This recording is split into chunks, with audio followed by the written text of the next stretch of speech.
Dobro večer, gledate Srbiju realno, ja sam Ana Mandić. Rusija je blokirala usvajanje rezolucije Saveta bezbednosti Ujedinjenih nacija o Srebrenici kojom se osuđuje genocid u julu 1995. godine, koje je predložila Velika Britanija i podržale Sjedinjene Američke Države i zemlje Evropske unije. Britanski nacrt nije konstruktivan i izaziva sukobe optužujući samo jedan narod. Takav pristup je politički motivisan, nije legitiman i ne služi napretku u BiH, rekao je ruski diplomata Vitalij Čurkin i dodao da ovaj dokument neće pomoći postizanju mira u regionu. Za usvajanje rezolucije glasalo je 10 članica Saveta bezbednosti Ujedinjenih nacija. 4 su bili uzdržane, dok je samo Rusija bila protiv, ali ona ima pravo veta. Među uzdržanim nacijama bila je Kina, koja je juče tražila odlaganje glasanja dok se ne postigne konsenzus svih članica Saveta bezbednosti. Tokom rasprave britanski predstavnik rekao je da rezolucija ne optužuje srpski narod jer su zločine činili svi i žrtve su na svim stranama. Ruski veto odmah je naišao na oštre kritike, a predlagač rezolucije Velika Britanija uz ocenu da je veto šokantan navodi da ovaj potez Rusije kalja sećanja na sve one koji su ubijeni u genocidu. Osim Kine, uzdržane su bile i Nigerija, Angola i Venecuela. Glasove za dali su SAD, Velika Britanija, Francuska, Španija, Litvanija, Novi Zeland, Čile, Malezija, Jordan i Čad. Srbija nije bila pozvana da učestvuje u ovoj raspravi, a nije obaveštena ni o tome šta piše u novom 7. nacrtu rezolucije. Premijer Srbije Aleksandar Vučić je napadnut 11. jula na obeležavanju 2 decenije od zločina u Srebrenici. Srbija jasno i nedvosmisleno osuđuje užasni zločin koji se pre 20 godina dogodio u Srebrenici i gnuša se onih koji su u njemu učestvovali, poručio je premijer u Potočarima.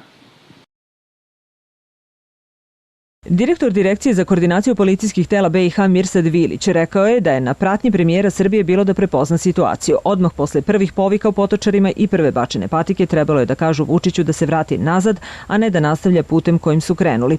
Mi smo dali sve od sebe i svojim telima štitili štićenu ličnost, ali desilo se to što se desilo, rekao je Vilić. Ministar policije Nebojša Stefanović izjavio je da je sramotna ocena Vilića da su pripadnici obezbeđenja predsjednika vlade Srbije odgovorni za to što se desilo. Podsjećamo da je zemlja domaćin dužna da obezbedi zaštitu i sigurnost svakog svog gosta, a pogotovo premijera jedne države. Aleksandar Vučić, država Srbija kao ni njegovo obezbeđenje nisu birali rutu kretanja kao ni mesto održavanja komemorativnog skupa, istakao je Stefanović. On je podsjetio da su upravo federalni organi BiH insistirali da oni vrše obezbeđenje premijera Srbije. Napad na Vučića u Potočarima predstavlja pokušaj šire destabilizacije regiona i niko sada sa sigurnošću ne može da garantuje da novi incidenti nisu mogući, izjavio je direktor Kancelarije za Kosovo i Metohiju Marko Đurić. Pokušali su da jednim bezumnim činom izazovu, rekao bih, možda i rat ili u najmanju ruku sukob većih razmera na ovim prostorima, kao da nije bilo dosta patnje i krvi u prethodne 2 decenije. Predsjednik Nikolić izjavio je da je Vučić napadnut zato što je predstavljao Srbiju i što je došao sa rukom ispruženom u znak pomirenja. Ako je potrebna izuzetna hrabrost da bi se otišlo u prijateljsku posetu, onda se postavlja pitanje šta je tek neprijateljstvo, naveo Nikolić je čestitao Vučiću na hrabrosti i njegovom obezbeđenju na odanosti. Predsjednik Republike Srpske Milorad Dodik izjavio je da ga je posebno dirnula reakcija majki Srebrenice koje su osudile napad na premijera Srbije. Hrvatski premijer Zoran Milanović rekao je da se napad na srpskog premijera neće dobro odraziti na odnose u regionu, a bivši američki predsjednik Bill Clinton izjavio je da žali zbog incidenta, ali da smatra da se to ne bi dogodilo da je Vučić došao malo kasnije nakon što je počela molitva ili da je samo išao na komemoraciju. Premijer Vučić izneo je i optužbe na račun bosansko-hercegovačke policije. On je pojasnio da je srpska delegacija sumnjala u to da će policija Bosne i Hercegovine dovoljno dobro obaviti posao, pa je tražila da zaštitu preuzme policija Republike Srpske. Slutio sam da će me izviždati, računao sam i sa uvredama, ali nisam računao sa tim da ću biti izložen organizovanom napadu, a da me bosanska policija neće zaštititi, rekao je Vučić. Najpre su nam to obećali, a tek nekoliko sati uoči početka komemoracija rekli su nam da policija Republike Srpske ne sme da stupi na tlo memorijalnog centra. Morao bih da budem i slep i glup ako to ne bih video. Dnevnik također komentariše da je Vučićeva odluka da dođe u Srebrenicu bila hrabra. Na prvi pogled činilo se da se hrabrost ne isplati. Situacija je mogla da izmakne kontroli, atmosfera u Bosni je bila podgrejana jer je nekoliko dana ranije Rusija kao zaštitnica Srbije u Savetu bezbednosti vetom sprečila donošenje rezolucije u kojoj se Srebrenica označavala kao što jeste genocid, komentariše nemački list. Dodaje se da su mnogi bosanski muslimani mišljenja da se Vučić lično založio da Rusija uloži veto kako bi sprečio rezoluciju koja bi sadržala reč genocid. Međutim, mukotrpna diskusija o toj reči odvodi na stranputicu, jer mnogim političarima koji insistiraju na njoj nije stalo do toga da budu pravedni prema prošlosti, već žele da igraju svoje igrice moći u sadašnjosti. Vučić ne bi trebalo da se obeshrabri. Put do pomirenja na Balkanu je trnovit, ali je jedini ispravan, zaključuje Frankfurter Allgemeine Zeitung u svom komentaru. To nije bio običan napad, to je bio pokušaj atentata i pokušaj ubistva premijera vlade Republike Srbije. To je bio pokušaj ubistva mira na ovim prostorima. To je bio pokušaj ubistva stabilnosti, zato što su i Srbija i premijer, gospodin Aleksandar Vučić, faktori stabilnosti, simboli mira i stabilnosti na prostorima Zapadnog Balkana. Izvinjenja i osude zvaničnika Bosne i Hercegovine u ovom trenutku za nas su apsolutno nedovoljne. Mi očekujemo od njihovih državnih organa da se i pokažu konkretno na delu, a to podrazumeva da se što pre pronađu i počinioci, ali naravno i organizatori. Dakle, ja smatram da je ovo bilo vrlo loše za odnose sa Bosnom i Hercegovinom, odnose između Srba i Bošnjaka, ali pre svega ovo je bilo loše za žrtve i za srebreničke žrtve koje su umesto jednog događaja punog pijeteta, punog, onako da kažem, autorefleksije i razmišljanja o tome šta se tamo zaista dogodilo, dobili smo jednu, da kažem, onako zaista neverovatnu scenu koja je ceo region vratila mnogo godina unazad. Odgovornost je upravo na Bosni i Hercegovini, istraga mora da se sprovede i mi kao država moramo na tome da insistiramo.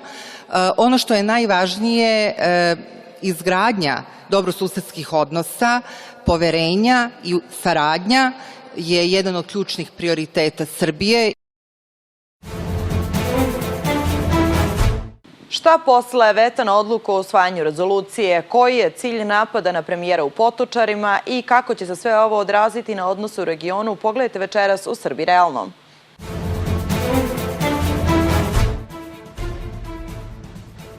Dragomir Đelković, politički analitičar, bavi se političkom analitikom, publicistikom i novinarstvom. Direktor je nevladine organizacije Forum za odgovornu politiku, član je uredništva sajta Vidovdan, kolumnista nedeljnika Pečat i novina Novosadskih. Saradnik dnevnog lista Politika, autor je brojnih naučnih i stručnih radova, prikaza analitičkih tekstova, ali i više stotina novinskih članaka, kao i 4 knjige sa geopolitičkom i istorijskom tematikom.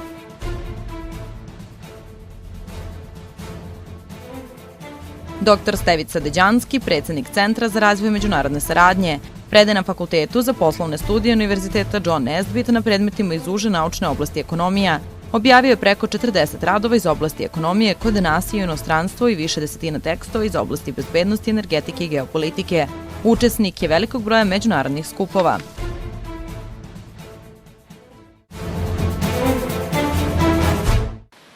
Dobroveče i dobrodošli u Srbiju realno. Dobroveče, bolje vas našli. Gospodine Đelkoviću, da li je odluka premijera da ode na obeležavanje 20 godina zločina u Srebrenici bila ispravna? Teško je to sad reći posle ovoga što se desilo. Znate, ta odluka je ispala jako dobra za Srbiju, ali da li je ispravna ili ne, nezahvalno je suditi s obzirom da je premijer mogao da bude ubijen. Ovde se radilo o nečemu što jeste bio pokušaj ubistva. Ajde da se vratimo na vaše pitanje. Mi smo prethodno imali priču oko rezolucije koja je bila jako štetna za Srbiju. Bio bi udaren genocidni pečat Republici Srpskoj i srpskom narodu i Srbija je morala tome da se suprotstavi. I suprotstavila se bez obzira što je ušla u konfrontaciju s vodećim zapadnim, pre svega anglosaksonskim silama. Ali s druge strane, za nas je jako opasno da ostavimo utisak zapadnom javnom mnjenju da smo ponovo došli na poziciji iz 90-ih, da smo agresivni, netolerantni, kako nas oni, naravno, mi to znamo lažno, ali nas tako predstavljaju. Morali smo da amortizujemo tu svoju borbu za nacionalne interese nečim što ostavlja utisak težnje ka dijalogu, pomirenju. Mi uistinu težimo dijalogu i pomirenju, ali kad pričamo o Srebrenici, odlazak u Srebrenicu je jako bolan za naše političare, jer mi imamo pored Srebrenice brojna stratišta srpska i tu niko ne dolazi od muslimanskih ili međunarodnih predstavnika. S druge strane, čitava priča oko Srebrenice, o tome ćemo verovatno kasnije pričati, mit, laž. I onda u tim okolnostima teško je srpskim političarima, ako su nacionalno orijentisani, iskreni, državotvorni, da odu. Međutim, bilo je neophodno da se ode, da bi se čitavom svetu poslala poruka mi Srbi smo spremni na dijalog i pomirenje, makar i kada se radi o mnogo laži. Mi smo spremni da se poklonimo onim stvarnim žrtvama kojih je objektivno bilo i nećemo da to odbijemo, da uradimo zato što se manipuliše sa mnogim stvarima koje se nisu desile. Tako da Vučićeva njegova odluka da se ode u Srebrenicu je bila odgovorna i državotvorna, kao što je bila odgovorna i državotvorna odluka da se odbaci Srebrenička rezolucija. Znači da se brane nacionalni interesi, da se uradi ono što je neophodno za zaštitu državnog interesa, a s druge strane se ode u Srebrenicu, od toga Srbija ništa ne gubi. Ali znate, sad smo mnogo dobili. Ovo je strašna stvar bila. Ovo je uistinu presedan da je organizovan pokušaj linča premijera jedne države, ali sad, posle ovoga, svaki put kad nam neko bude... Slažete se dakle da jeste reč o organizovanju? Ovo više nije pitanje interpretacije. Istraga već pokazala da se ovde radilo o organizovanoj akciji, da je više stotina ljudi iz struktura Bakira Izetbegovića, znači ekstremističke u velikoj meri stranke Demokratske akcije stajalo iza svega toga. Znači, sad ćemo uvek moći da podsjetimo svet da je odlazak u Srebrenicu srpskog premijera propraćen pokušajem njegovog ubistva i to u velikoj meri negira tu njihovu čitavu mitološku priču o Srebrenici. A znate, sad kad me pitate o čitavoj stvari, ja bih samo još jednu hteo stvar da dodam. Ko je imao cilj da se ovo dogodi i zašto? Zamislite da je Vučić stradao u svemu tome ili pak da je Vučićevo obezbeđenje u jednom momentu počelo da puca na masu i usmrtilo veliki broj ljudi. U svakom slučaju došlo bi do ozbiljnih međunacionalnih tenzija, možda i sukoba, zatresla bi se Bosna i Hercegovina, a onda bi to možda NATO iskoristio ili zapadne strukture koje stalno pokušavaju da centralizuju Bosnu, da izvrše neku vrstu potpune okupacije Bosne i Hercegovine i da nametnu novi ustav. Pa zar mislite da je ova rezolucija koju su Britanci ponudili usmerena ka miru u regionu? Nije, ona je dolila vatru i stvorila preduslove da se sve ovo desi. Znači, neko je hteo turbulencije da bi ih iskoristio, a verovatno ovi što su jurišali na Vučića su deo tog plana. A upravo su i bile juče i preključe spekulacije po medijama, možda čak i nisu spekulacije, upravo to da je reč bilo o jednoj organizaciji, sve sa ciljem da se ode do konačnog ishoda kako bi došlo do destabilizacije u regionu. Ja sam siguran da je tako. Nemoguće je da više stotina ljudi dođe na takvo mesto, znači bez ozbiljne planske akcije. Sve je detaljno isplanirano, čak i to da su se nalazile kamenice na terenu koje je zemlja. Znate, u Srebrenici nema kamenja. To kamenje je sa strane doneto i onda je više stotina ljudi počelo da baca masu kamenja na Vučića, pojurili su ka njemu.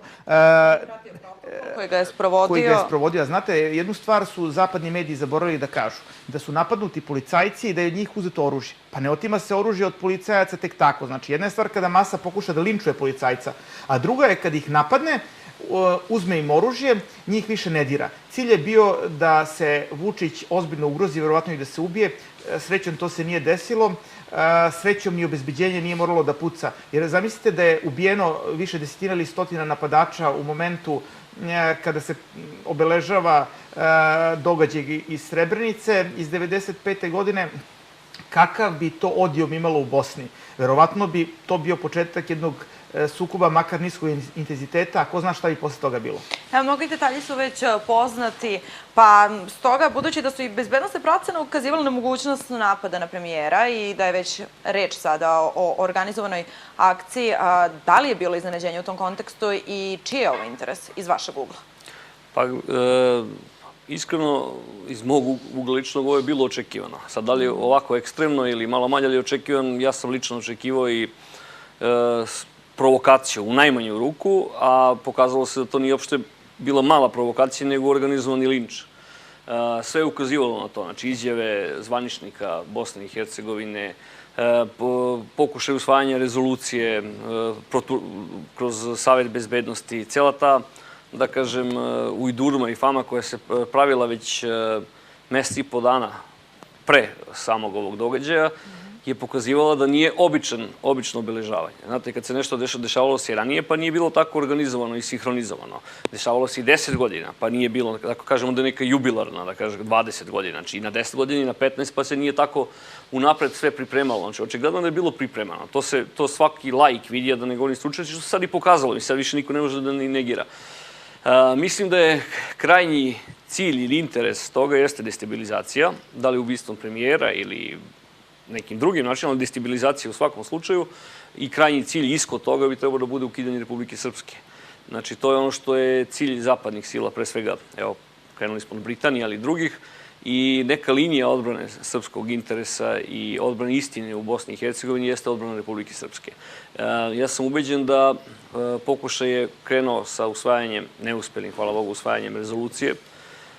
Druga je sad sa ovim provokacijom i vjerojatno očekivanom reakcijom možda Srbije, možda i grubljom reakcijom, možda je rekao gospodin Anđelković, vrlo dobra reakcija je bila što nismo napravili, posle svega nismo napravili incident kako su oni već pripremili da kažu, evo sad će oni da reaguju i tako, i onda bi krenula priča o ratnom huškanju, o 90-im, o svemu osnovnom, matrica koja funkcioniše.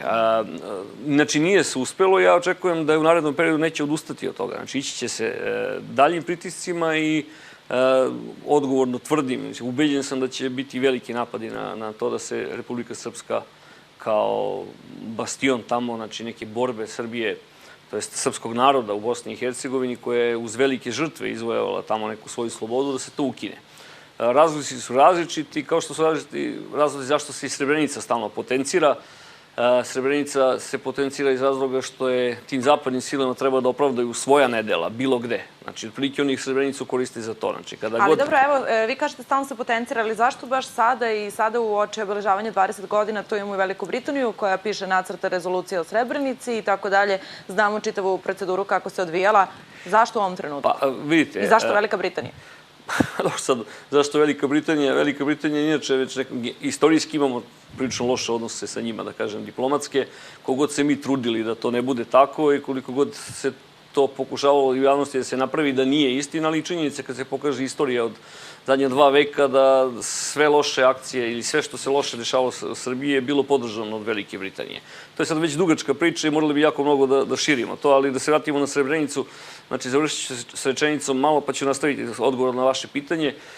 Zapadnim silima je Srebrenica dobra da opravda nedela kod nas, da kaže, eto, vidite šta se tamo desilo, pa zbog toga mi smo morali da bombardujemo i Republiku Srpsku, i Srbiju, i sve ostalo. A isto im to dobro kad napadaju Irak, i Iran, i Siriju, kaže, mi moramo to odraditi da ne bi dozvolili da bude nova Srebrenica. Znači, njima je to neki, vrlo im je bitno da se to verifikuje kao neko mesto gde je izvršen genocid, da bi oni mogli u stvari svoja nedela koja sprovode, da kažem, protiv slabijih i nedužnih, uglavnom nedužnih naroda što se vidi, da pravdaju nečim. To su otprilike ocenili da je Srebrenica dobar povod. Oni su tako to procenili. A zašto baš sada? Pa vidite, da kažem, ja lično mislim da je zbog složenosti događaja, geopolitičkih događaja u svetu celom, znači, koje se usložnjava se sve to, slabi uticaj Zapada, vidite kako se dešava, znači, počevši od Evrope, pa jedne Grčke koja sad, nije bitno kako će se završiti, ali se dešava promena Sirije, Ukrajine, i tako dalje, Irana i tako dalje, jednostavno polje interesa i većih problema za sile Zapada su na drugom mestu. I oni bi vrlo voleli da konačno odu sa Balkana. Znači, ne da se, kao što neki kažu, vraćaju se na Balkan. Oni bi voleli da odu, ali kako da odu? Sa rešenim pitanjima, onako kako su oni hteli na početku, a mi znamo šta je to. Znači, da pre svega da se ukine Republika Srpska, a posle toga verovatno će pritiskati da bude faktičko priznavanje Kosova i Metohije, do toga da očekujem i porast autonomaštvu Vojvodini u skladu sa budućim sad izborima koji idu i jednom, da kažem, partijskom nomenklaturom koja tamo vlada već 15 godina i više i totalno je uništila Vojvodinu. Očekujem veliki otpor njih i to je podobno tle da se oni budu on-off stranka, znači da se pale kada treba da se podigne nacionalizam ili da se ugasi nacionalizam ili autonomaštvo. I mislim da je to sad to su neka 3 buduća koraka, zato oni hoće da odu dalje. Zato je trebala rezolucija. Rezolucija bi donela mogućnost da se izvrši pritisak da se zbog genocidne tvorevine ukine Republika Srpska i onda ide dalje sled događaja. Ja se nadam da će da se suprotstavimo tome kao što i sad radimo, na jedan fin način. I šta nam je pokazao ovaj incident u tom kontekstu? I vi ste rekli na početku svog izlaganja da ono što nam se zapravo plasira jesu miti legenda o Srebrenici. Pa hajde u tom kontekstu malo da razjasnimo o čemu se ovde tačno radi i gde smo za ovih 20 godina stigli i šta smo prošli i da li smo napredovali što se tiče saradnje. Pa, pre nego što pređemo na saradnju, objasnili bi onda šta se desilo u Srebrenici, jer mi smo izloženi decenijskoj propagandi i unutar Srbije i van Srbije da poverujemo u laž o Srebrenici. Zato treba građane podsjećati na pravu istinu. A neću mnogo pričati o tome šta govore Srbi, šta govore srpski istraživači, već ću se bazirati na strancima i njihovim mišljenjima. Ajde ovako da krenemo. Filip Korvin, najviši predstavnik Ujedinjenih nacija na terenu te 1995. godine, kada se desila operacija za uzimanje Srebrenice, tvrdi da je streljano maksimum 700 ljudi od strane srpskih snaga. Opet, takozvana međunarodna zajednica i muslimani tvrde da je tamo poginulo, odnosno ubijeno 8.000 ljudi. Između tih 700 i 8.000 velika je razlika. Pa kako su ti brojevi dopunjeni od 700 do 8.000? Prvo i osnovno je proboj koji su muslimanske snage pokušale da izvedu kada je otpočela operacija za uzimanje Srebrenice od strane Vojske Republike Srpske. 28. divizija muslimanska sa oko 5.500 boraca, sa 10.000 civila koji su sa njima krenuli su ka Tuzli. Tokom tog proboja na nekoliko mesta susreli su se sa srpskim snagama i tu je mnogo ljudi poginulo. Prema raznim izvorima, kao što su primjera radi Karl Bildt, čuveni političar koji je bio visoki predstavnik u Bosni i Hercegovini, poginulo je 4.000 ljudi. Jedan ekspert za bezbednostna pitanja, Butler, tvrdi da je taj broj nešto manji. Schindler, profesor na Američkom mornaričkom koledžu koji se bavio tim pitanjem, tvrdi da je otprilike 5.000 ljudi poginulo. Znači, između 3 i 5.000 muslimana poginulo je tokom operacije proboja. Oni su bili prema Ženevskoj konferenciji, prema zaključcima Ženevske konferencije, odnosno konvencije, legitimna meta. I ne radi se ni o kakvom tu zločinu. Strašno je kad pogine jedan čovek, ali u ratu se gine. Ti ljudi su ubrojani među žrtve koje su navodno streljane, a nisu streljani, poginuli su u vojnim operacijama. A zašto se takva stvar desila? Da 5.500 muslimana krene odjednom u proboj da ne brani Srebrenicu. Carlos Branco, posmatrač Ujedinjenih nacija koji se nalazio na terenu, konstatuje da je 1.500 otprilike srpskih vojnika napadalo Srebrenicu, 5.500 muslimana je branilo i odjednom oni beže. S vojnog stanovišta u pitanju nešto nelogično. Da 5.500 ljudi napušta pozicije. Pa objašnjenje nam daje jedan muslimanski funkcioner, šef policije u Srebrenici, Hakija Meholjić, koji je izneo javnosti šta se dešavalo u septembru 1993. u Sarajevu. Alija Izetbegović se sastao sa muslimanskim vođama iz Srebrenice i rekao im je da je u interesu muslimana, kako bi se pridobilo zapadno javno mnjenje za intervenciju protiv Srba, da se prepusti Srebrenica Srbima, da se iscenira masovna pogibija muslimana, a za uzvrat muslimani koji prežive bit će naseljeni u pregrađu Sarajeva. Muslimani su to odbili, naprosto nisu hteli da žrtvuju svoj narod na taj način, ali neko je evidentno prihvatio. Taj je neko Nasir Orić. Njegove jedinice posle toga počinju da vrše ispade u okolna srpska sela, gde su prema istraživačima Holandskog instituta, jedno koji se bavi ratnim zbivanjima, preko 1000 Srba ubili. Na kraju su Srbi izgubili nerve i krenuli u protivofanzivu, zauzeli Srebrenicu, ali zauzeli tako što je muslimani uopšte nisu ni branili. Napustili su Srebrenicu, ostavljajući 20.000 civila u Srebrenici. Računali su da će srpske snage ubiti tih 20.000 civila. Međutim, nijedan od tih 20.000 civila nije ubijen. Svi su evakuisani, svi su napustili Srebrenicu. oni koji su poginuli, to su pripadnici armije Bosne i Hercegovine, odnosno muslimanske vojske i civili koji su s njima pokušavali da se probiju. Jedan broj zarobljenih muslimana je streljan, što jeste ratni zločin, čak i ako su to ljudi koji su vršili zločine u okolnim selima srpskim, zločinje ako su bili streljani. Ali treba da budemo realni. Ubijeno je verovatno oko 700 ljudi.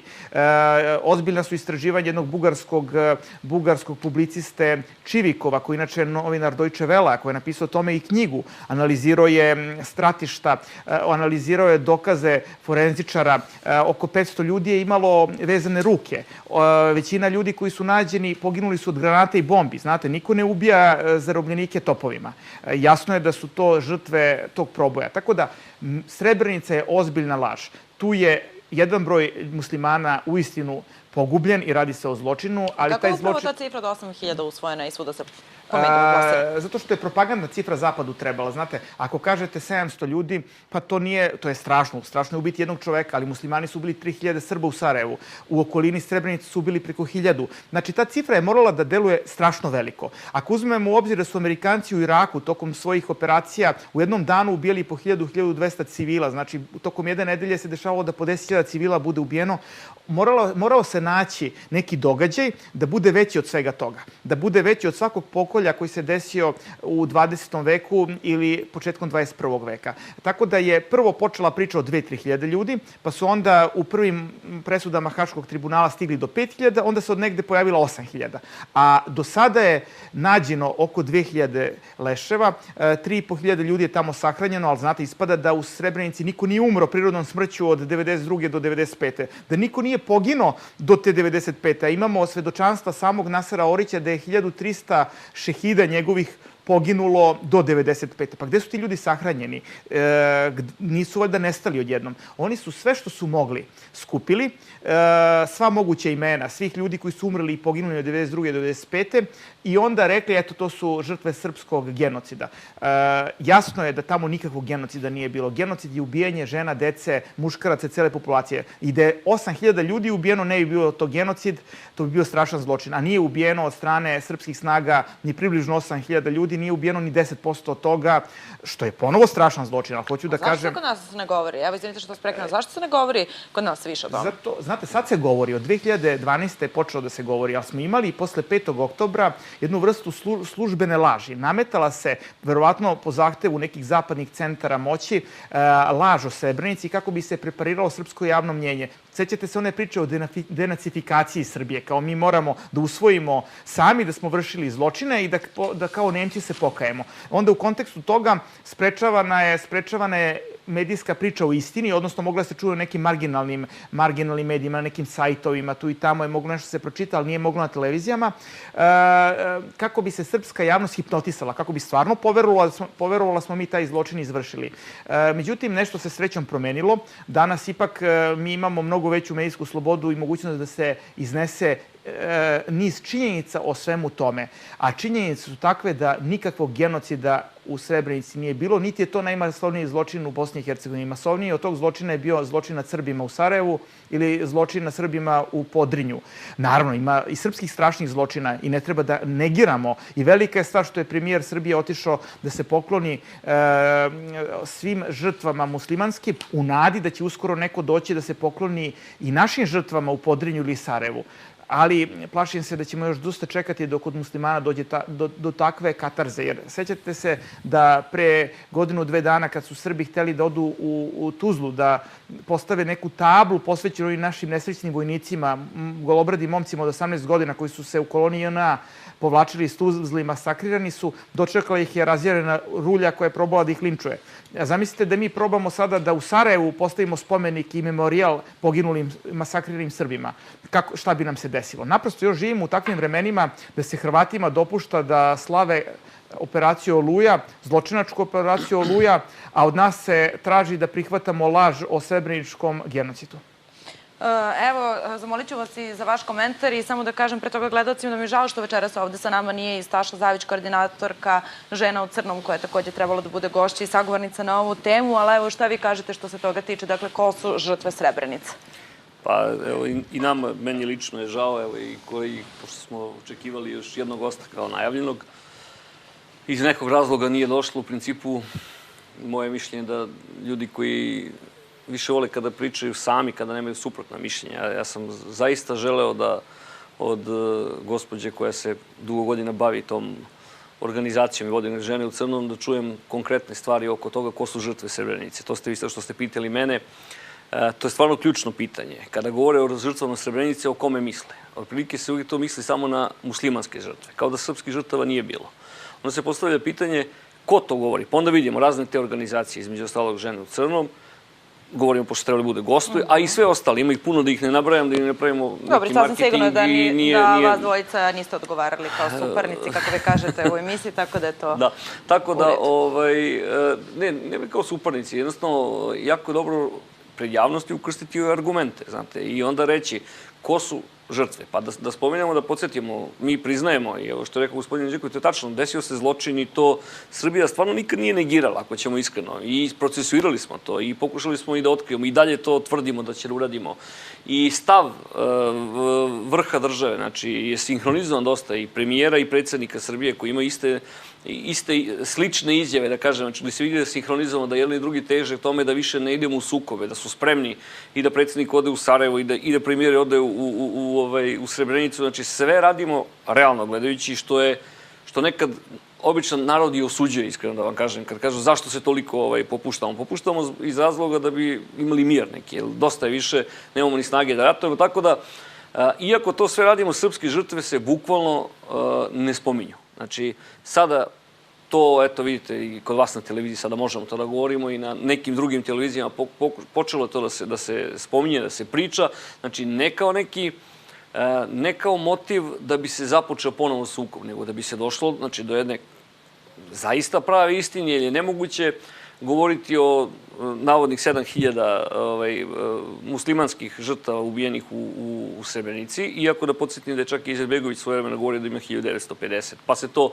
vremenom podizalo, a da niko ne spomene srpske žrtve, da se pušta Naser Orića, da to niko ne osudi. I vi kada ste rekli zašto to niko ne osudi, pa zato što deo tog medijskog neba pokrivaju te nevladine organizacije, pokrivaju neke od dnevnih novina koje se bukvalno bave kao ugledne dnevne novine, u stvari su tabloidi postali, koji koriste svaki moment da okrenu stvari protiv Srbije, nažalost, iako su, da kažemo, naše novine, zvanično naše novine. I zaboravljaju se da je u Bosni i Hercegovini, ja sam poneo čisto da pokažem jedan čisto ovako podatak, da je bilo ne samo u Bosni i Hercegovini, ovo je logori za Srbe od 1991. do 1996. Mapa logora za Srbe. Mislim, nije jako dobar snimak da bi se moglo da se vidi, ali ima u Bosni i Hercegovini bilo 536, u Hrvatskoj 221, u Sloveniji 21, ukupno 778 logora za Srbe. Znate, naš narod je tamo bio u logorima i to ljudi zaboravljaju. Ovo što je spomenuo i gospodin Anđelković, zločini u Podrinju, koji su bili neverovatno veliki pod rukovodstvom Nasera Orića, koji je danas oslobođen i koji nije više ni procesuiran, šeta slobodno. Čak se sad pokazalo u napadu na premijera da su neki od njegovih bivših saradnika vojnika, danas vidim po medijima, da ima locirana slika, da su oni bili jedni od organizatora. To nije mogao da uradi sam, pošto je pod prismotrom, tako. Zaboravljaju se da je u Bosni bilo samo 154 odsečenih srpskih glava.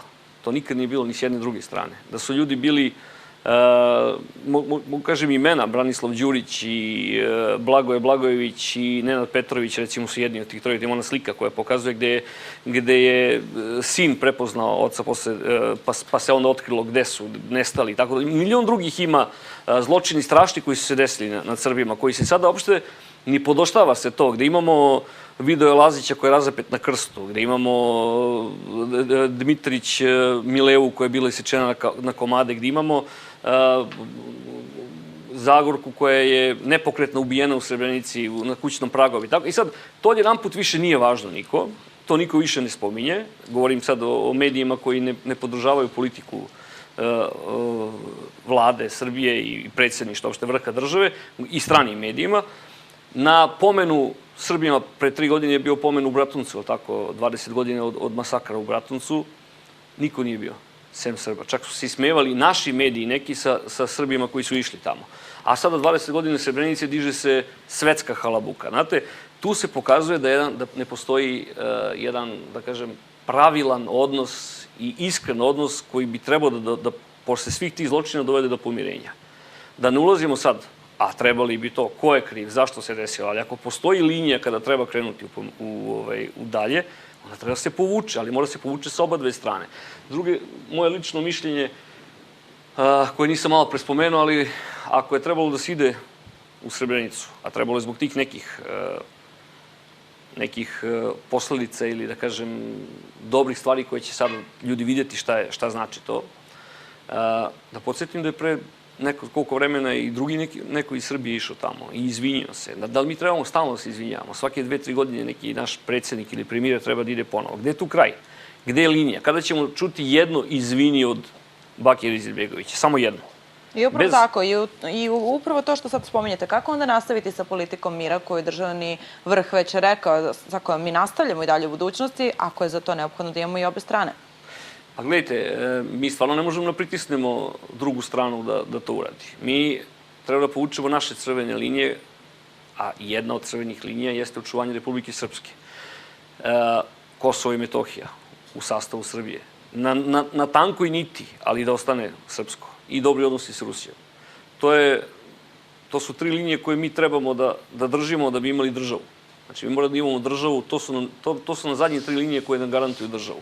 Imaćemo sve moguće probleme da to prepustimo, da damo, da odustanemo od toga. Ovo su pritisci. Zato je bitno da vodimo tu neku politiku gde ne može opet nama da se pripiše, ni lažno čak, politika koja vodi ka nemirima.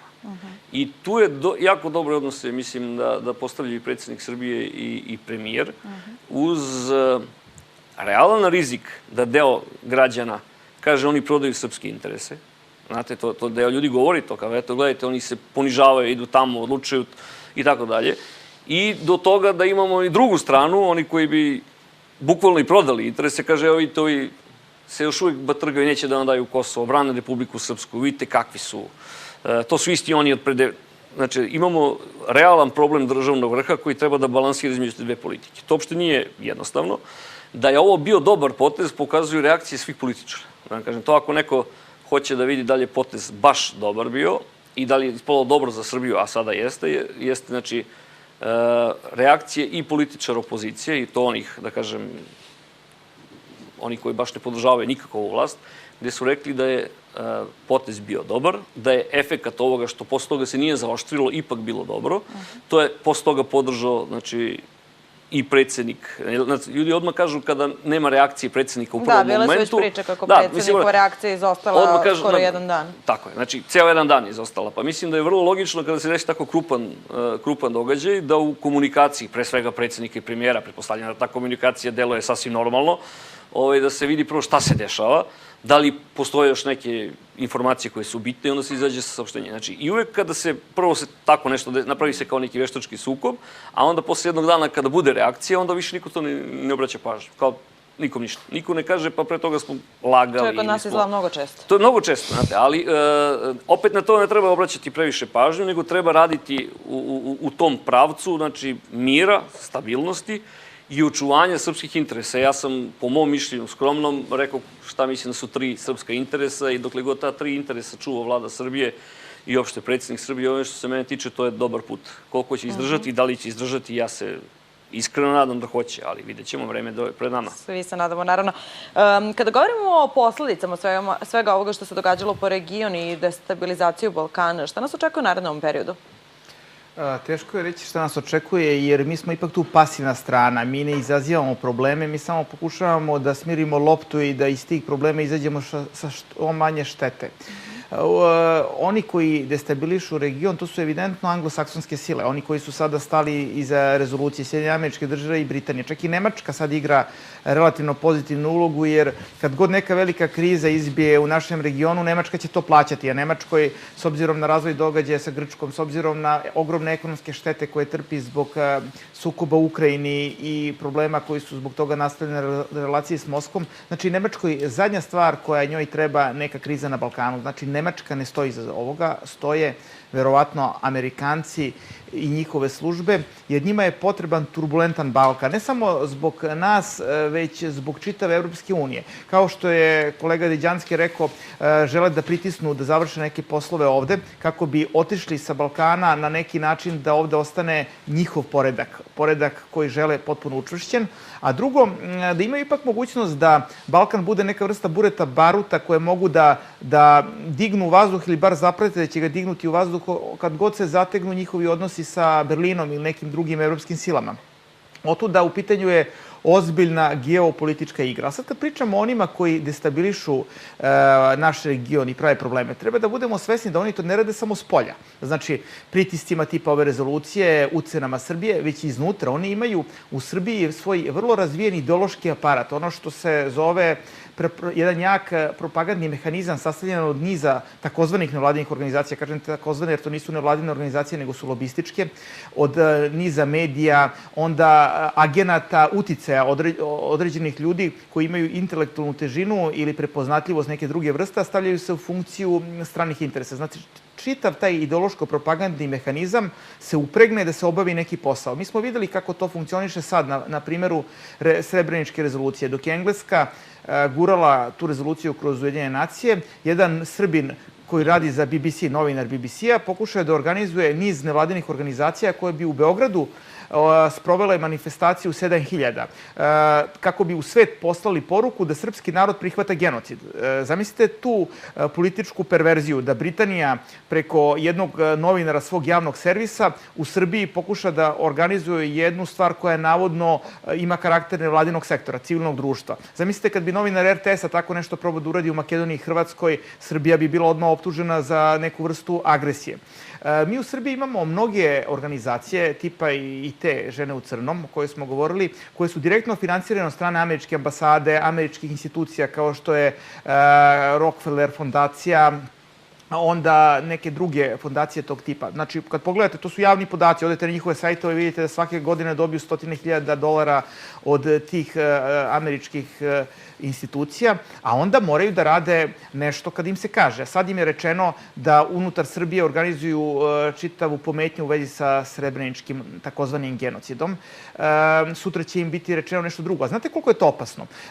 Javno mnjenje muslimansko u Bosni je huškano da podivlja, da postane ponovo šovinističko, kao što smo sada videli sa napadom na premijera, između ostalog i Srbije, jer im se šalje poruka, eto, mnogi u Srbiji priznaju genocid, ali vlast u Srbiji to neće da prizna. Samim tim onda čak i neki iskreni ljudi u Bosni koji ne znaju istinu, vrlo emotivno reaguju.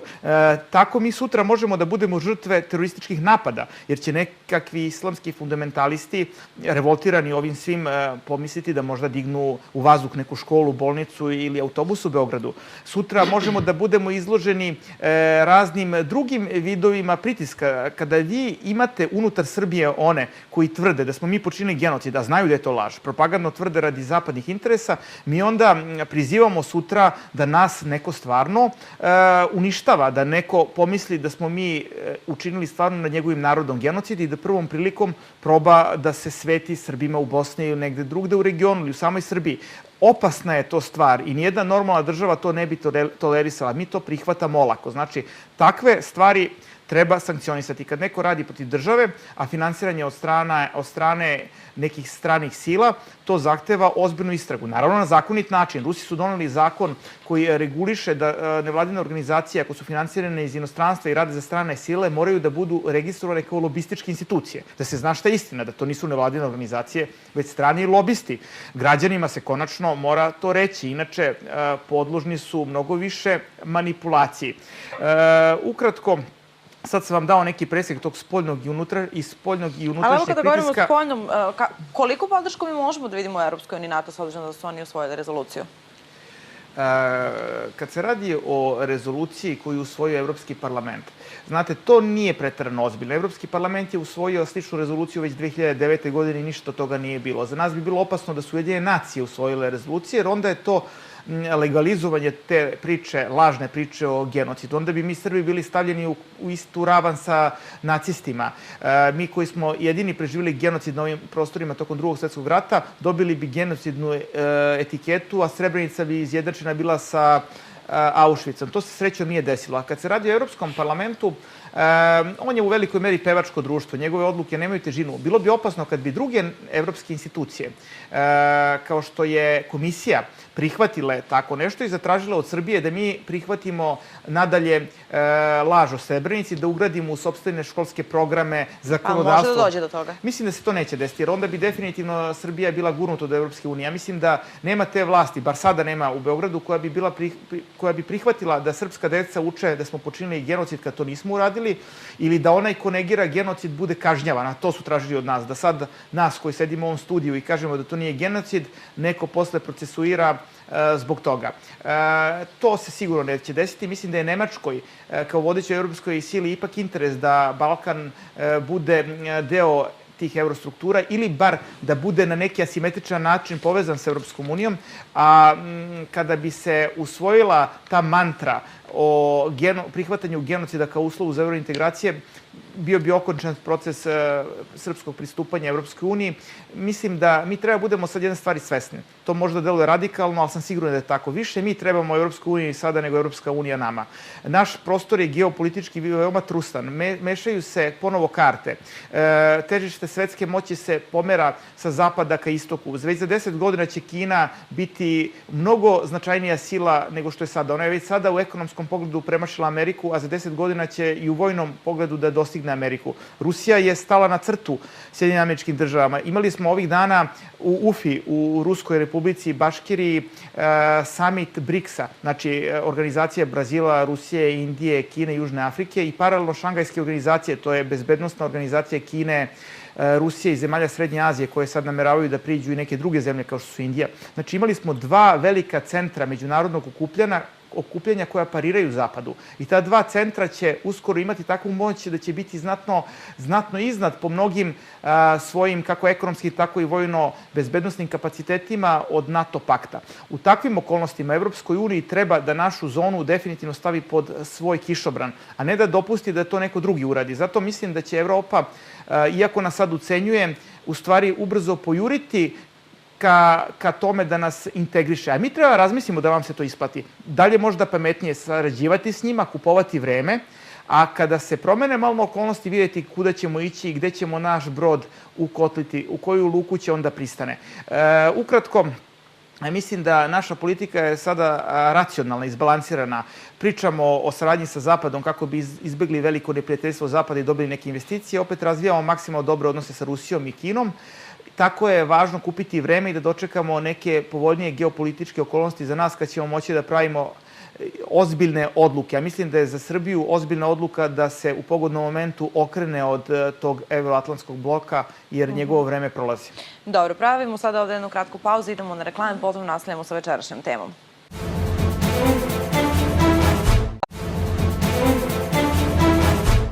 Dobro večer, još jednom gledate emisiju Srbija realno na televiziji Naša. Dobro večer vama poštovani gosti i hvala što ste večeras ovde da govorimo o ovoj značajnoj temi. Pa da čujemo, mnogi su bili skeptični da će Rusija da uloži veto u Savetu bezbednosti Ujedinjenih nacija na rezoluciju o Srebrenici. Šta nam to govori?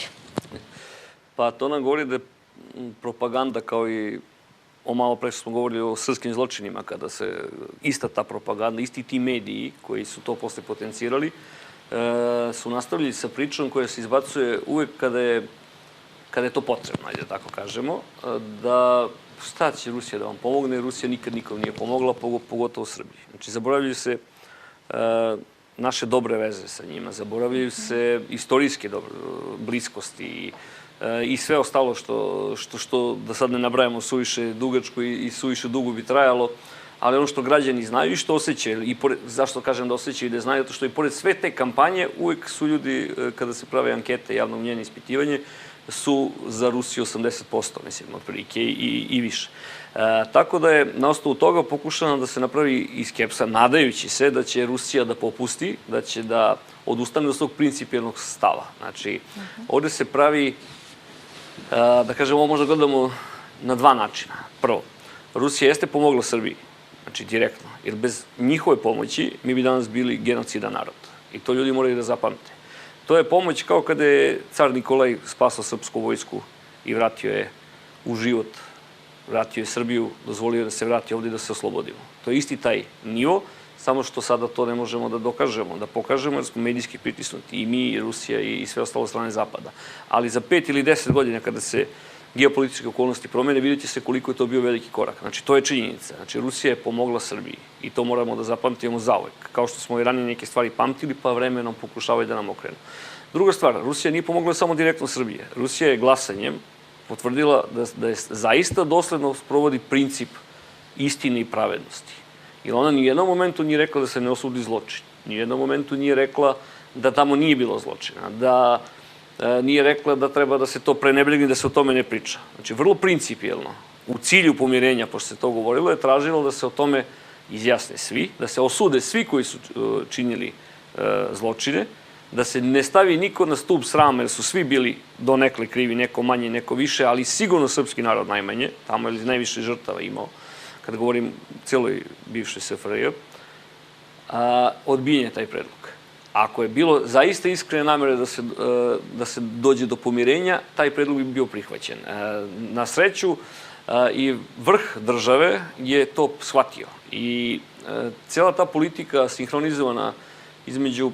Ja potenciram stalno vrh države iz razloga što opet bi neki koji se ne slažu sa tom politikom pokušali da naprave neki razdor i tako. Ja moram stalno kažem da je sinhronizovan na jedan fin način, znači ne onako navalentan, ali jedan fin način je politika vlade bila ta koja je gajila dobre odnose sa Rusijom, iako je bilo optuživano da okreće leđa Rusiji. Više puta. I stalno se čulo, evo sad će da im daju sankcije, sad će da se okrenu, sad će, svašta je bilo. A s druge strane smo imali predsjednika Srbije koji je vodio jednu diplomatsku aktivnost, koja je svaki put, ako sećate, od istih tih medija koji su posle proglasavali Srbe za genocidne i tih nevladinih organizacija i koji su svaki taj naš napor da pokažemo da i Srbi imaju žrtve izogivali ruglu, tako isto i on napadan. Znači, kada god se pokrene neka diplomatska inicijativa, poziva drugim državama da pomognu Srbiji. I mislim da je jako dobro to odrađeno, pored svih tih napada i očigledno da je bilo efekta. Znači, ta politika vlade koja je držala jako dobre odnose sa Rusijom, ne uvodeći sankcije pored svih pritisaka, a nisu bili mali. Diplomatska aktivnost predsjednika, gde ja mislim da je on u protekle, ja sam baš sad zbog svih ovih dešavanja 9 puta se susreo sa zadnjih 4 godine sa predsjednikom Rusije, sa predsjednikom Kine, znači i premijer i predsjednik, i to je dalo efekat. Efekat koji sada pokušavaju da omalovaže. Ali ko? Opet oni koji su u stvari i navijali da se ta rezolucija donese, koji su hteli da leže ispred skupštine organizacije tih nekih nevladinih organizacija, oni to omalovažavaju. Ali gledajte, narod to prepoznaje. I sad, kako to prepoznaje narod? Znate, svi kažu teško se živi, što je činjenica, problemi su ovamo, problemi su nama i to je činjenica. Ali kada dobiju istraživanja javnog mnijenja, onda vide da politika, znači sadašnje vlasti, predsjednika, premijera i opšte, ima veliku podršku od 40, 50, 60%. I onda se iznenade. Šta to pokazuje? Pa da počeli su da pišu stvari u koje sami veruju. Znači, a građani ipak umeju da pogledaju i da vide da je ovo realna politika sada, trenutno što se tiče spoljne politike i odnosa prema drugim zemljama. Put prema Evropskoj uniji u ovom momentu, ja se slažem apsolutno sa gospodinom Anđelkovićem, ne mislim da je idealan, čak šta više, ja sam onako da kažem vrlo skeptičan prema njemu, ali u ovom momentu mi ne možemo da izađemo iz njega, ali trebamo da odugovlačimo, da dobijamo neko vreme, idući tim putem dok se neke geopolitičke stvari ne promene, da mi možda biramo. Znači, desit će se taj moment ako ostanemo država. A sad, treba ostati država. To je sad ono što pokušavaju da nas naprave, da mi više ne budemo država, da budemo jedna gubernija nekoga, da li Britanaca, Amerikanaca ili Nemaca, u svakom slučaju ne Rusije, pošto zbog toga imamo problem, mi trebamo da izdržimo do tog nekog momenta. Znači, sada je za Srbiju najvažnije preživeti i izdržati, znači popraviti finansijsko stanje u zemlji i voditi tako jednu balansiranu politiku neizazivanja sukoba, čak nereagovanja na provokacije. To je jako teško. Evo, pomenuli ste velike sile od kojih imamo podršku, s druge strane, naravno, i one od kojih nemamo. I šta sad sukob između tih sila znači po odnose, sukob, naravno, oko teme Srebrenice, po odnose Srbije i Bosne i Hercegovine? Evo, izvolite. Da. Prvo, ne mislim da je to sukob tih sila oko Srebrenice i oko toga. Sukob je skroz na drugom nivou, a nažalost to se sad koristi naša situacija ovde, da da se nastavi sukob kao što postoji oko Ukrajine, kao što postoji na drugim mestima, ovo je sada aktuelno i tu se sad pokazuje na neki način mišići. Ali gledajte, realno nije sukob ako postoji jedna strana koja želi da ti nametne kolektivnu krivicu, da si genocidan narod. I s druge strane, drugu silu ili drugu stranu sila, druge dve sile koje kažu ne, napravite kompromis, bilo je zločina i dogovorite se da osudimo svi zajedno zločin. Znači, nema tu nekog sukoba. Znate, to je stvar principa. Znači, istina je samo na jednoj strani. Ne može da bude istina i ovo i ono. Znači, istina je da je bilo zločina i to niko negira. Pre svega Srbija ne negira. I mi se stidimo zločina koji su napravili neki naši u naše ime. To svaki srpski vojnik će da kaže i svaki srpski građanin Srbije. A s druge strane imamo one koji su vrlo isključivi i pokušavaju da sve što nije valjalo i sve što neće valjati svale na Srbiju. Kratko ću samo da pročitam 2-3 stvari. Ko to ne, pošto je gospodin Anđelković počeo, govori strane finansirere organizacija. Ali evo da vam kažem samo, mnogo tih organizacija je, sem tih nevladinih organizacija, je bilo dosta sinhronizovano sa medijima koje smo spominjali. Nismo spominjali po imenima, nego da kažem da postoje mediji.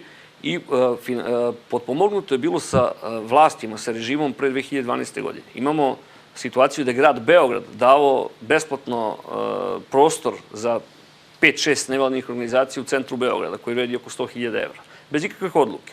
Znači, zašto sam to rekao? Postoji jedna geneza tih, ili da kažem, simbioza svih tih događaja. Znači, mediji, vlast koja je bila prilično na toj strani, znači antisrpskoj strani, i imamo nevladin sektor koji je prilično izdašno finansiran. Ovo su javni podaci, mislim, dosadno da čitam ljudima, ali vrlo su dostupni ko je koliko dobio novca. Ne piše samo ko je dobio, nego ko je koliko dobio novca, pa sem tih nevladnih organizacija koje sve znamo, znači od gospođe koja nije došla, žene u crnom koja dobija, do raznih novinara, to jest medija, gde se eksplicitno navodi, ovo su javni podaci, pa zato mogu da kažem i Peščanik, i E-novine, i Ukom, Inicijativa za mlade, i Nezavisno društvo novinara Vojvodine, što bi apostrofirao, zato što uskoro idu izbori u Vojvodini i ja očekujem veoma veliku radikalizaciju situacije tamo od strane režima koji je tamo već 15 godina vlada i koji neće dopustiti da svoj zabran tek tako prepusti, a to onda te strane sile koje žele da destabilizuju će vrlo dobro znati da iskoriste. Znači, unapred to moramo upozoriti građane, jer tamo imamo premijera, takozvanog premijera, koji će da zarad funkcije, pretpostavljam, biti spreman i da zaoštri situaciju u Vojvodini. Dobro, evo pred kraj večerašnje emisije da pomenemo i nešto što nije toliko blisko sa ovom temom, ali svakako značajno je po naše odnose sa okolnim zemljama i generalno sa Evropskom unijom. Prevashodno kada govorimo o poseti nemačke kancelarke Angele Merkel koja je bila kod nas u Beogradu prošle nedelje, sastala se sa predsjednikom, sastala se sa premijerom. Koje su poruke ove posete? I evo, čuli smo mnogo lepih reči upućene na račun i našeg državnog vrha i reformi Srbije, međutim i dalje ništa konkretno što se tiče otvaranja prvih pregovaračkih poglavlja, pa šta možemo da očekujemo u tom kontekstu? Mi smo navikli kad nam dolazi neko iz Nemačke da nas čeka neprijatan period, ucene, pretnje, novi uslovi. Ovaj put se sve to nije desilo. Zašto? Pa zato što su Nemci uvideli kuda ih vodi to guranje od strane prekomorskih partnera u ekstremnu politiku. S Rusijom Nemcima nije trebao sukob, Amerikanci su ih gurnuli u taj sukob, nemačka privreda ima desetine milijardi evra gubitaka. Dok su Nemci pokušavali da uvedu neke principe finansijske discipline unutar Evropske unije, Grci su ohrabrivani od strane Amerikanaca da troše i da vode neodgovornu ekonomsku politiku. A znate, mi imamo simpatije prema Grcima, i ja imam simpatije prema Grcima, ali činjenica je da je njihova ekonomska politika bila neodmerena u mnogo čemu. Oni su desetine milijarde dolara trošili na kupovinu američkog oružja, na neke stvari koje mu u ovom momentu ne trebaju. Amerika je to naravno aminovala, a Nemačka plaćala. Nemačka je uvidela da tako se dalje ne može. Sa ovim što se sad desilo sa Grčkom na neki način dobila je od Amerikanaca šamar, jer američki mediji, između ostalog i u Nemačkoj, vodili su kampanju protiv Angele Merkel. U takvim okolnostima Berlinu je potrebno da potvrdi svoju ulogu u Evropi, da pokaže da postoje zemlje sa kojima može da sarađuje, da pokaže da postoji zona njihovog uticaja. Mi Srbi s njima smo imali probleme i do sada su i Nemci na nas vršili vrlo negativan uticaj u mnogo čemu. Ali sada odjednom Nemačka po prvi put počinje da vrši pritisak na Prištinu i na Tiranu, jer je svesna da nema kakvog takvog rešenja kosovskog problema, odnosno uspostavljanja nekakvog održivog rešenja bez popuštanja i od strane albanskog faktora, da Srbi naprosto neće više da idu dalje sa popuštanjem i da očekujemo da se realizuje i ono što smo dobili Briselskim sporazumom, da konačno i mi dobijemo nešto. Isto tako, Angela Merkel po prvi put osuđuje bosanske muslimane. U Beogradu kaže nešto što je za nas od ogromnog značaja. Kaže, velika pretnja za reagiranje je potencijalna radikalizacija muslimanskog faktora u Bosni i Hercegovini pod uticajem ekstremnih islamista sa Bliskog istoka. A mi dobro znamo koji iza tih ekstremnih islamista stoji. Mnoge od tih organizacija su stvarane baš od strane anglosaksonaca, između ostalog u toj Siriji, gde danas se islamska država otrgla potpuno kontroli. Do pre godinu dana Amerikanci su te islamiste podržavali protiv Asadovog režima. Znači, Nemačka uviđa opasnost po sebe i počinje da okreće drugi list prema Balkanu. Znači, to je za nas šansa. Mi evidentno ne možemo naći neki u naredno vreme odgovarajući sporazum sa anglosaksoncima, jer anglosaksonci u nama gledaju male Ruse. Zašto? Kolega Deđanski je rekao da nam Engleska pravila kroz vekove probleme. Pa zato što u nama uvek vidi potencijalnog ruskog saveznika i sve ono što ne može da uradi Rusima, radi nama. I suzbijajući potencijalni ruski uticaj na Balkanu, gleda da što više saseče krila Srbiji. Te matrice anglosaksonske, odnosno engleske politike, preuzeli su Amerikanci. S njima teško nešto možemo da uradimo, s Nemcima možda možemo. Ne znači da će biti dobro, ali postoji neka šansa. Zato je racionalno probati sa Berlinom da se sarađuje. I nisu najbitnije evrointegracije. Da će biti otvoreno poglavlje do kraja godine ili neće, u krajnjoj liniji to nek razmišlja Berlin i Brisel. Nama je važnije da pokažemo investitorima iz Nemačke da smo destinacija koju Nemačka ceni i sa kojom smatra da može se sarađivati, kako bi se kapital Nemačke koji se sad povlači iz Grčke i Ukrajine, a u pitanju su desetine milijardi evra, preusmerio ka nama. Deo toga da dođe u Srbiju. Deo proizvodnja se prebaci u Srbiju, nama će stvari krenuti na bolje. Samo nemačka kompanija Tenis, o kojoj se već toliko priča, nikako da dođe, zato što se geopolitički koči od strane nemačkih vlasti, a treba i to reći javnosti, sabotira od strane vlade u Novom Sadu. Pajtić je preduzimao razne mere kako bi sprečio dolazak nemačke velike kompanije u Vojvodinu, jer mu to sad ne ide u prilog, jer je Vučić napravio sa njima dogovor. Znači, kad bi samo ta kompanija Tenis došla u Srbiju, to bi našoj poljoprivredi takav impuls bio da mi ne možemo u ovom momentu ni da budemo toga svesni, jer Tenis kompanija je do ove krize bila glavni snabdevač ruske vojske. Zamislite rusku vojsku sa 1 milion pripadnika, koliko konzervi, koliko hrane troši, koliko ruske bezbednostne razne strukture koje ta firma snabdeva, to je oko 2,5 miliona ljudi, troši hrane.